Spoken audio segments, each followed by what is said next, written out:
back. Welcome back to another F1 video for today, man. Happy Sunday. You guys know, big day today, man. My Knicks just won, so I have to do my post-game reaction after the video. Then also, the Bengals play tonight. First came out of the playoffs if you guys are watching NFL. So, it's a pretty stressful day, pretty exciting Sunday. But anyway, we are going to check out Robert Kubica, what actually happened. So, do you know, shout out to, I think, Ryan F1, who did make the video, all credit goes to him. But so yesterday we did check out, the crazy crash and stuff like that of the 2000. Obviously he was part of it. So kind of scared, kind of nervous about what this one's going to really talk about. I really shouldn't be scared because it's not the crashes, but we are just going to get a more dive into just Robert himself. I don't really know much about. Don't know much about Robert anyway, so it would be pretty cool to check out and learn more about him. But anyway, hope you guys are doing good, amazing on this stupendous, lovely Sunday. And let's go and get started. That's pretty much it. Don't forget to like the video and subscribe if you are new to this channel. Let's get it. Robert Kubica is one special driver. After having competed in 2 rounds of the 2021 championship replacing Raikkonen, who had COVID, I saw it fitting to reintroduce him for those of you who don't know him and tell his story for those of you who forgot. From his days testing for Rosberg to his almost championship and what-if contracts with Toyota and Ferrari, we're going to go deep. First, he was almost a champion, so he must have been pretty good. If he was almost a champion, he had to be what pretty made good. Kubica one of the best drivers the sport has ever had. Kubica started his racing career at a very young age, with a small off-road kart he became obsessed with. And after a lot of convincing work, his dad bought him a kart he used in makeshift circuits with plastic bottles until he was old enough to start competing. Wow, he didn't come from a wealthy family, so every cent spent in this hobby had to be calculated as to not severely impact her finances. When he turned 10, he started competing, first at the Polish karting championship, where he won 6 titles in 3 years. Then, moving up to a more competitive scene for 1998, he became the first non-Italian to win the International Italian Karting Junior Championship, while getting 2nd place in the Karting Championship. For 1999, he switched to the German one, while still defending his title at the Italian League. Here is where drivers start showing who they really are to the world. So that's Lewis and Nico. Obviously, Lewis and Nico had a long relationship getting back to like their younger days, as you can see. But Robert was in there too, man. So Robert must have really been the next, up and coming. Him. He was him. At some point, he was labeled as him, the next great F1 driver. Start presenting themselves as their own image and their own brand, with overalls and helmets that will be iconic for the rest of their careers. Now, as I said, the Kubica family wasn't wealthy, so amidst the pack there was one white helmet, that of Robert's. His father always said, instead of buying paint, I'd rather get 2 sets of tires. Functionality overlooks him to be the prevailing idea. Yeah. While at the German championship, he joined the CRG karting team alongside Nico Rosberg, where he'd break the engines in for both Nico and himself. Most times this meant driving for over 10 hours during the course of a weekend, at speeds 15 to 20 seconds slower than what he could, as to not stress the karts. This, he said, was excruciating. His ties with Renault started in the year 2000, when he became test driver for a Formula Renault 2000 car. When he was offered a full-time seat in the series, he broke down in tears. That's awesome. His performance that year in karting hadn't been as good as he hoped for, and he didn't want to switch series without giving it his all. But still, it was time to move on. In 2002, he became a founding member of Renault's driver development program. With a handful of wins under his belt, he moved on to the Formula 3 Euro Series for 2003, where he almost didn't get to race.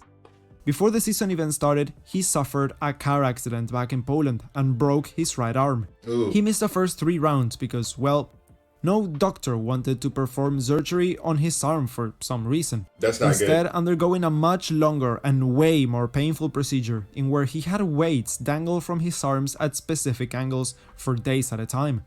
His first race ended up being the 4th round, where still with the arm completely immobilized, he won the damn thing. After having won the World Series by That's a Renault in legend. That's a 2005, legend. he had a chance to test the Formula 1 car for that season, the legendary R25. After finishing the test, he was Fernando. convinced it was the best car he had ever driven, an opinion he still holds to this day. In 2006, he made his first foray into Formula 1 as the official test driver for the newly renamed BMW Sauber team, and after Villeneuve's accident at the German Grand Prix left him unfit to race for Hungary, he got his shot at a debut in the sport, where he qualified 9th and crossed the line 7th, ahead of experienced teammate Heidfeld. Villeneuve had disagreements with the team throughout the whole season. As we all know, he's not the easiest driver to deal with. He ended up quitting shortly after the Hungarian Grand Prix, giving Kubica a full-time seat and a contract with a promising team. First though, hey, you gotta get how you can. It's a cool way for him to get it. It's not the, obviously you get it because, let me not say it's a cool way to get it because obviously you got it because somebody, had an issue with the team, but, you gotta break it however you can. But like I said, what we have seen with a lot of these F1 drivers, they have a lot of success in the, the smaller days, the younger days, and that has just led to them having a potential F1 career. So again, Robert, man, pretty cool so far. Really, really interesting so far. Let's just keep going. So he had to finish the 2006 season, and that was going to be a tough challenge seen as... Wait, what?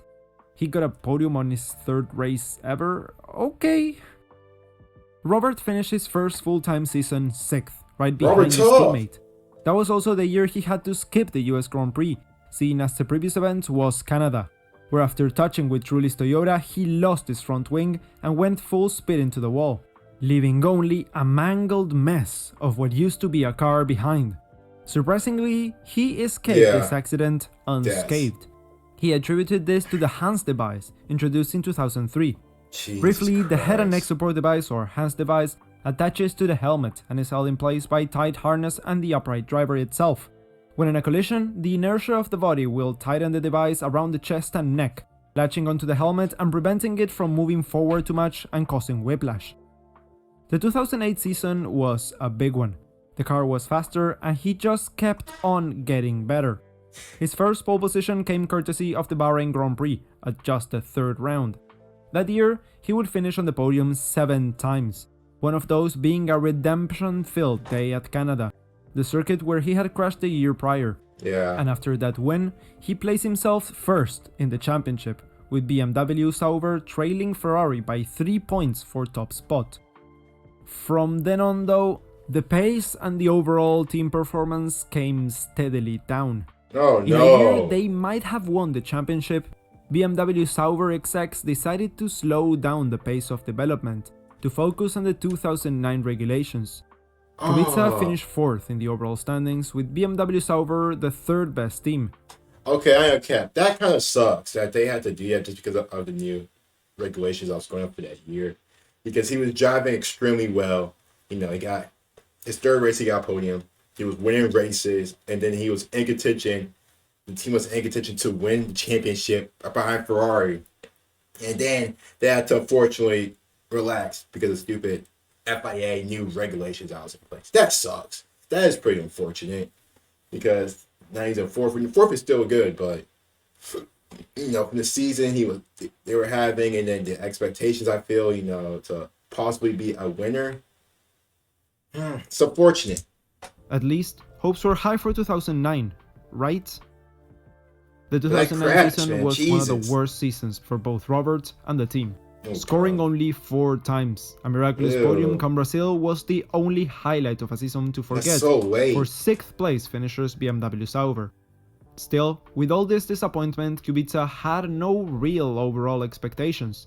Even after reaching Formula 1 in 2006, he only said, "I want to be the best driver I can." This didn't mean titles or wins. This was just about overcoming of himself, to achieve as much as he could with the tools that he had.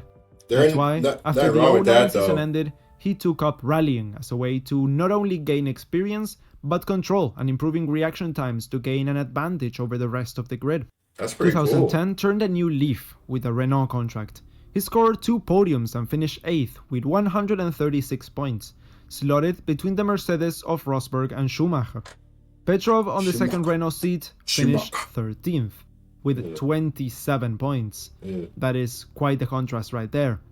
The deal he signed in 2009 was a multi-year deal, which meant his seat was locked in for 2011. But on February 6th, the unthinkable happened. What? During that year's Rally di Andorra in Italy, his Skoda Fabia S2000 crashed head-on into a protective guardrail. It went straight through the car and destroyed everything in its way, including Kubica. He underwent 5 surgeries lasting for over 30 hours total. The reconstruction and rehabilitation needed meant he couldn't get to take part in the 2011 season, and the contract he had already signed with Ferrari to partner Fernando Alonso for 2012 was voided as well. Imagine Fernando and Robert. That's unfortunate, man. Oh my god. Now my only thing, I know he was doing rally for, to improve his his reaction and like and stuff like that, but I think personally, if I was in that position and I had a contract with Ferrari coming up, I wouldn't even take part in rallying for that season, time span, whatever. I'll be just solely focused on racing with Ferrari. And it's kind of fortunate that that's how it ended, I guess. In terms of, probably not being able to race with Ferrari. I don't know, maybe he did, but that just sucks. He couldn't really compete that season because he had to go to a surgery. And a good thing he managed to survive it. That's the main thing. He was able to survive it. But still, man, it sucks.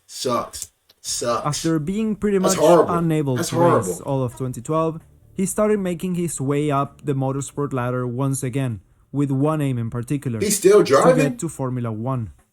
In late 2012, he went back to rallying, winning on his first appearance on this absolute beast. Just look at this beautiful STI.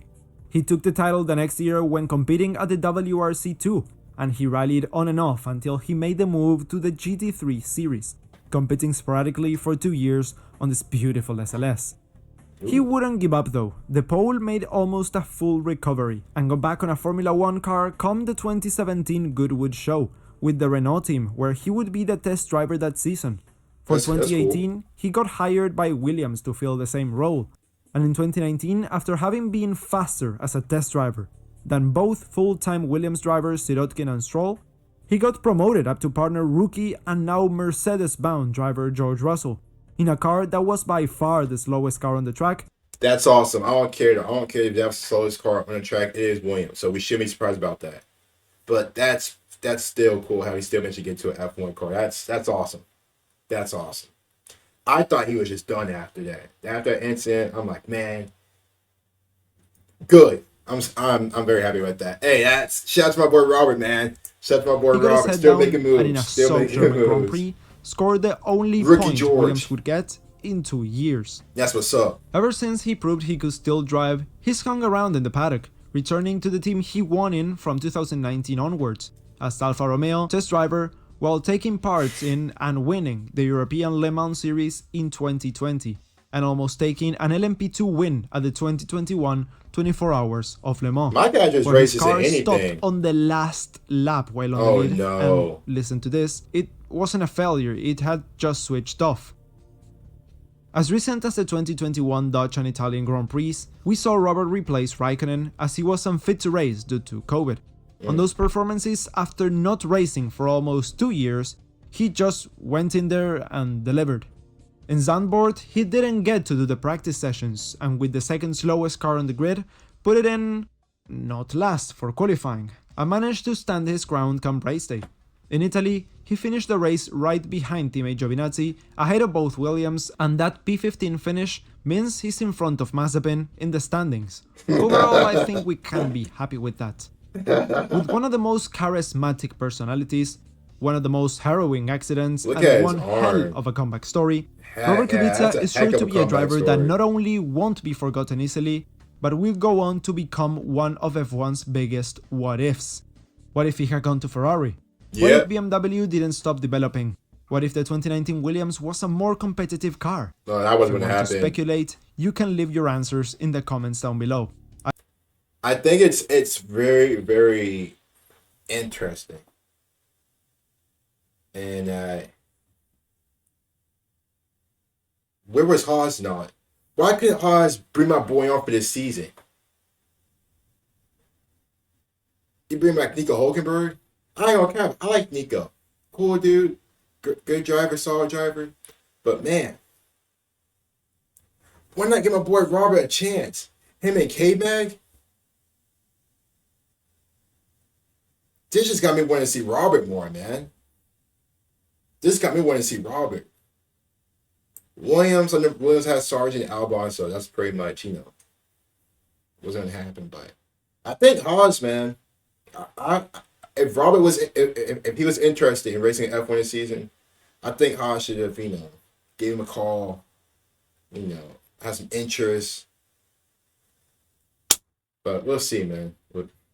We'll see. But that's a heck of a story from Robert, man. I don't know how he the auto surgeries and incidents and still racing. That's a heart of a champion. That's a heart of a champion. Salute. Anyway, hope you guys did enjoy the video. Don't forget to like the video and subscribe if you already new. Talk to you guys later, man. Peace.